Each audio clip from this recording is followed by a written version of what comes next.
rocking like that, you're going to make the people seasick. What's that? You keep rocking like that, you're going to make the people online seasick. Well, the funny thing is, Aaron can't watch stuff that goes. Remember, like 5 years ago, maybe it was real popular to shoot commercials so that it looked like somebody was hand holding a camera. Mm-hmm. Yeah, Aaron, those made Aaron motion sick. So I'm just making sure she doesn't watch me and find out if I talk about her. Namaste, by the way. Namaste. I wanted to talk about faith.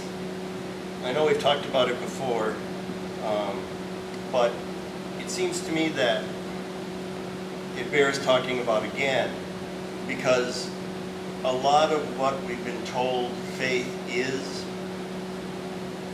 not what faith is. First of all, faith, the opposite of faith is not doubt. The opposite of faith is certainty. Because if I know that something exists, or that something works in a particular way, or that if I do something, something else will happen, it doesn't take any faith. This is knowledge. Faith kicks in those places where there's either, as that passage from Hebrews says, in different language, a gap between what we can see, measure, identify, and the outcome, or an inability to see, measure, or define. And somewhere along the way, I believe, for a very simple and yet rather nefarious reason, we turned faith, or let me change that, the church turned faith into a contest. You need to have enough, which means that you are inherently lacking. And if you want to fill your lack, there's only one place you can do it. The church is happy to fill your lack with all kinds of stuff. And the fact that you lack, if I can convince you of that, makes you feel guilty. And now I've really got you. Especially if I convince you that I'm the one who can forgive the cause of your guilt.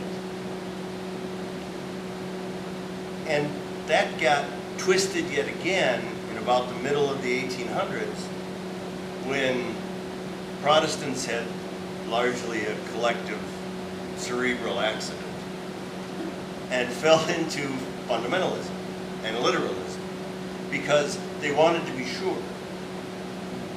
And they could be sure, actually, if they could narrow things. Define and narrow, define and narrow, define and narrow. Take away mystery. Take away outcomes that I can't control. Take away a good chunk of life. Because the only way to be sure is to find uniformity. I was at the state fair yesterday, which will teach you that uniformity does not exist. And you don't even have to go into the four-legged animal barns to find out. There's such a great diversity of people just in this area. And yet, on a Saturday, in a very crowded state fair, we ran into or saw, and didn't get to, four people or couples who we had not planned to meet, who we didn't know were there, and we stumbled across them. That's unpredictability. Or you could argue that there's a great mover that puts them in front of you. But either way, it proves that you can't control what's going to happen. Now, in the first reading, we find out that Abraham was a really intense guy. Yeah. Because it says He was intense. he lived in tents. Yeah. We also find out, ironically, that he had a lot in common with Mick Jagger and Larry King. Because it says descendants were born from one man and he was as good as dead. And I found out the other day Mick Jagger is expecting, well, he isn't, but his 12-year-old wife is. Oh no, wait, that was Charlie Watts. But his 20-something wife is. If you remember the story of Abraham and Sarah, the three angels show up. And Christians are only too happy to jump on that and say, well, that's the Trinity. But let's try not to be supremacist for just a minute. The three angels show up, and Sarah, as a good woman did in those days, was hiding around the corner. And they tell Abraham that he's going to have an heir.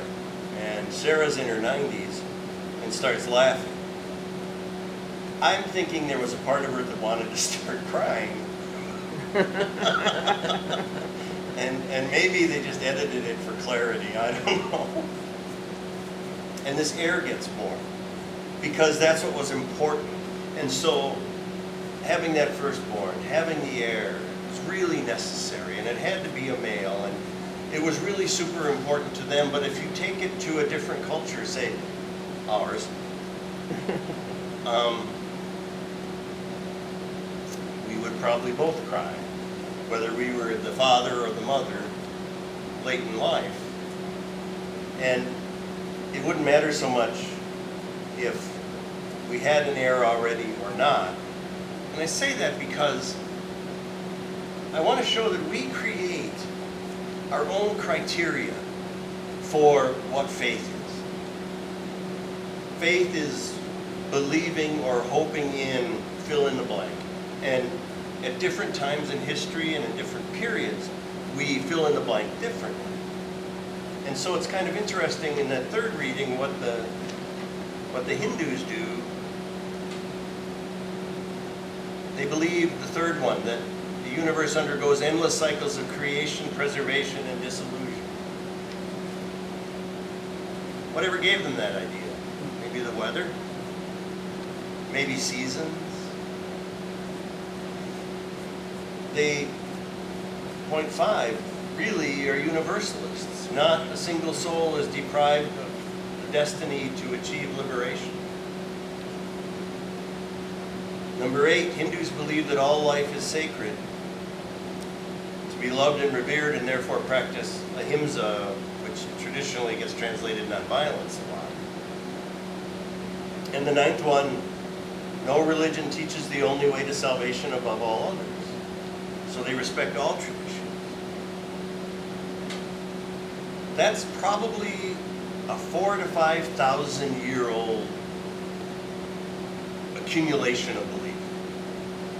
It's very different from the Abrahamic traditions from that same period. And yet, both seem to work. If you remember that what you need isn't outside yourself. If we start to believe, really believe, the things that Christianity, or at least Jesus taught before Christianity got a hold of it, and start to consider what it is he meant when he talked about the Holy Spirit coming and dwelling in us. If we start to really consider what's meant by this idea of the incarnation, that God somehow, and you can have it any way you want really, but came down to earth, or perhaps more accurately, since God didn't open a Home Depot on the first day and go there to get parts, created everything out of that energy that is God. There's no separation. It doesn't matter what you do. If you're of Norwegian descent, there's nothing you can do to become un-Norwegian. I mean, you can even move to somewhere warm. You can even change the country that you're officially a citizen of. But that descent, that ethnic background doesn't go away. It's still there. And the same can be said if what we're saying is everything comes forward from God, of all of us. So it's not outside. You don't need to go somewhere else. There is no one way. Because if everything comes from there, then every way is at least helpful. And changing the path is just a response to changing needs. And so we can drop the fear, we can drop the guilt, we can drop a whole lot of stuff that has been imposed on us to keep us coming back. And we can start to say, well, if what I need is within me already, I need to start looking at what's there in order to find it and become aware of it. And so even practices like prayer and meditation that encourage us to concentrate and focus, it's good to be able to concentrate. It's good to be able to focus. It's good to sit down in a chair quietly and do a little concentrating, but at some point, you have to even stop that and become aware of what is. What's there? What's going on? What's coming up? Am I uncomfortable? Do I want to run away? And do I think this is a terrible idea? And even sit through that. Because what the Buddhists call Buddha nature, I believe, is what Jesus was talking about when he said indwelling Holy Spirit. And so there is no out there. What we need to believe is there is that whatever it is, it's here. And so we don't need to keep adding. We just need to get underneath it and discover it for ourselves. Amen.